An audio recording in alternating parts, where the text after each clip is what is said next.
नमस्कार दोस्तों, स्वागत है जनता दरबार में। दोस्तों, हमेशा की तरह अमिताभ गुणवंती सर का एक नया डिबेट वीडियो लेके आ चुका हूं आप लोगों के बीच।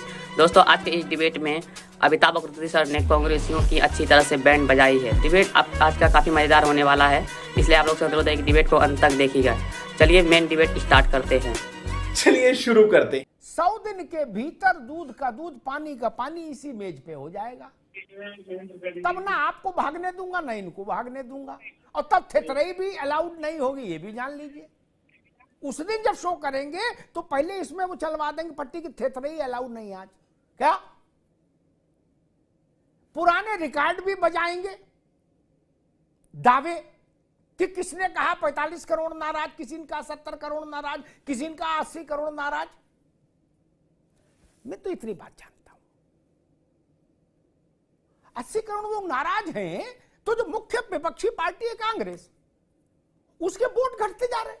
ये नाराज जा कहां रहे हैं? ये जापान में वोटिंग करने जा रहे हैं और इनके वोट बढ़ते जा रहे हैं।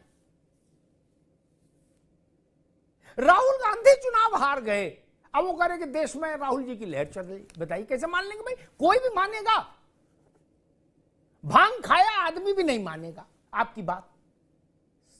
जो नहीं खाया भांग वो तो नहीं मानेगा, जो मान लो भांग भी खा लिया वो भी नहीं मानेगा आपकी बात। कैसे मान लेगा? इसमें भाजपा कांग्रेस सपा बसपा का मसला नहीं।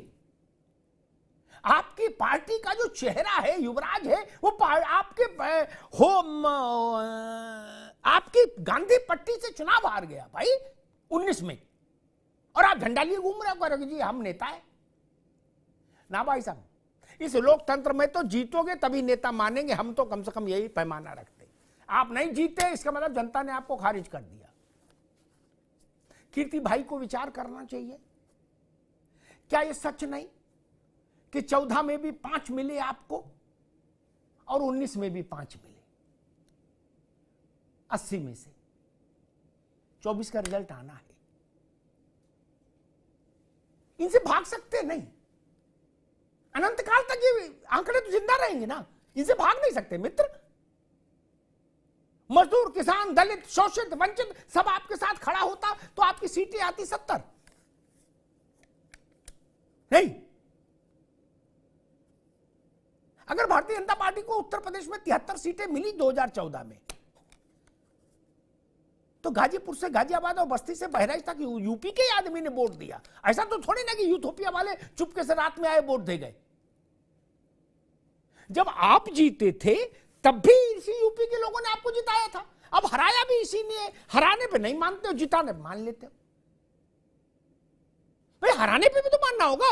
जिस देश ने जवाहरलाल नेहरू को 3 बार चुनाव जिताया, जिस देश ने इंदिरा गांधी को प्रधानमंत्री बनाए रखा, मनमोहन सिंह, नरसिंह राव को बना के रखा, वो आज 44 सीट पर टिकी है पार्टी। वो मानेगी नहीं कि हमारी लोकप्रियता खत्म हो रही? ये नहीं मानेंगे, थेथरई करेंगे। ये थेथरई जनता का अपमान है, ये नहीं करना चाहिए। मानिए कि हमारे आरोप जनता नहीं स्वीकार कर रही, इसमें क्या बुराई है?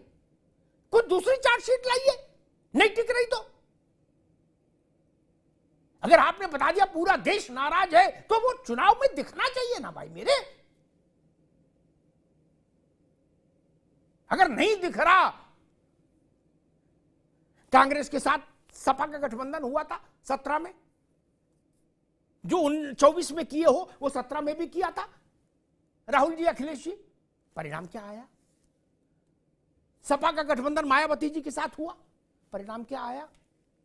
उनका तब भी भला हो गया, आप तो वहीं की वहीं हो, 5 की 5 5।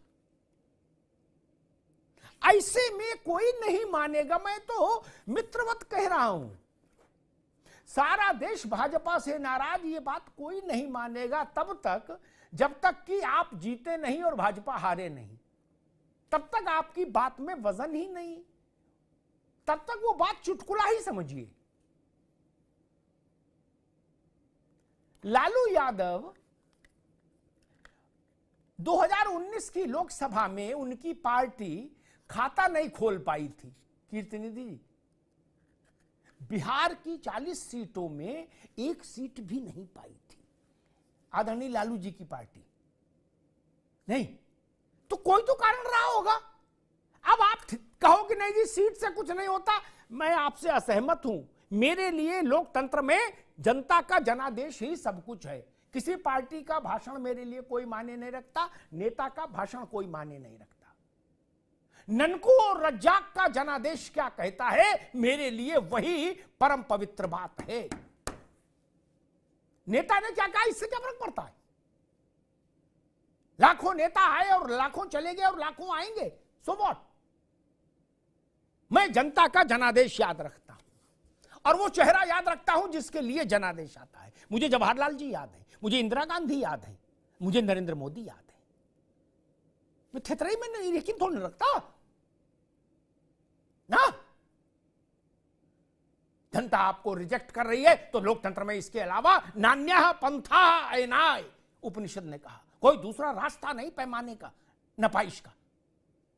नपना तो यही रहेगा, अच्छा लगे तो और बुरा लगे तो। इसलिए मैंने कहा कि ऐसा तो नहीं कि लालू जी के मन में ये आया हो कि भाई सारा क्रेडिट मणिशंकर और राहुल जी को क्यों मिले भाजपा को विजयी बनाने का, इस बार मैं भी ले लूं क्रेडिट। इस पर भी सोचिए। और एक बड़ा तर्क दिया गया, किसी ने कहा, मित्र ने हमारे, कि जिनके पत्नी नहीं उनका परिवार कैसे हो सकता है। इस देश में सामाजिक क्षेत्र में, धार्मिक क्षेत्र में, आध्यात्मिक क्षेत्र में मैं हजारों बड़े नाम गिना सकता हूं जिनका परिवार नहीं था, विवाहित नहीं थे, लेकिन या संन्यास, घर छोड़ दिया था और संन्यास ले लिया बाद में। नीप करोरी बाबा से लेके मैं तमाम लोग गिना सकता हूं जो विवाहित थे, परिवार छोड़ा, फिर अध्यात्म की नक्षत्र मंडल में शामिल हो गए। वो भी बात शुरू करते थे तो कहते थे मेरे बच्चों। अगर आप जैसे विद्वान लोग होते तो आप लोग उनसे भी सवाल करते, कहते अच्छा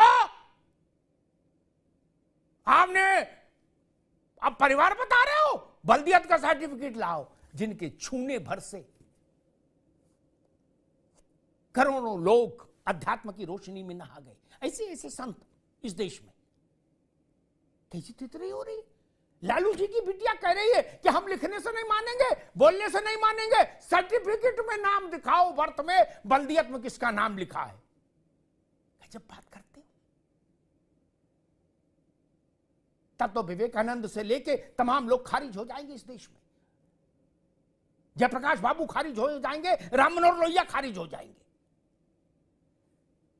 तब तो कीर्तिनिधि जी की पार्टी के आज के विद्वान लोग अगर लोहिया जिंदा होते तो उनसे भी पूछते कि तुम्हारी शादी नहीं हुई, तुम्हारा परिवार कैसे, तुम कौन होते हो परिवार की बात करने वाले लोहिया, हम तुमको अभी एक्सपेल कर देंगे पार्टी से। और कहते राजेंद्र चौधरी चिट्ठी टाइप करो, लोहिया को निकाल दो, है ना। लोहिया ने कहा था पूरी पार्टी मेरा परिवार है। आज का दिन होता तो एसटी हसन उनको निकलवा देते पार्टी से, लोहिया जी को नहीं। वो कहते इनके तो सर्टिफिकेट ही नहीं। लोहिया जी ने शादी नहीं की, कोई संतान नहीं थी उनकी, लेकिन वो कहते थे सारे समाजवादी मेरा परिवार है। उसमें मुलायम सिंह भी शामिल होते थे, कमांडर अर्जुन सिंह भदौरिया भी शामिल होते थे, सत्यदेव त्रिपाठी भी शामिल होते थे, नहीं पांडे जी। लेकिन मुझे पूरा यकीन है आज की सपा होती तो ये लोहिया को भी पार्टी से निकाल देते। कहते इनके पास सर्टिफिकेट नहीं। भाव को समझिए।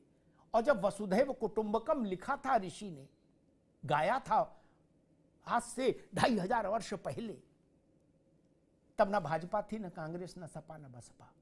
भारत का आत्म तत्व वो है, मूल वो है कि पूरी वसुधा ही एक कुटुंब है। कुटुंब माने परिवार है, वहां बल्दियत नहीं मांगी जाती मित्र। तो दोस्तों आज की डिबेट आप लोग को कैसी लगी? अगर अच्छी लगी तो एक लाइक एंड चैनल को सब्सक्राइब कीजिए। साथ में आप लोग कमेंट बॉक्स में अपनी राय जरूर लिखें। चलिए मिलते हैं कोई नेक्स्ट डिबेट में, तब तक के लिए जय हिंद, जय भारत, वंदे मातरम।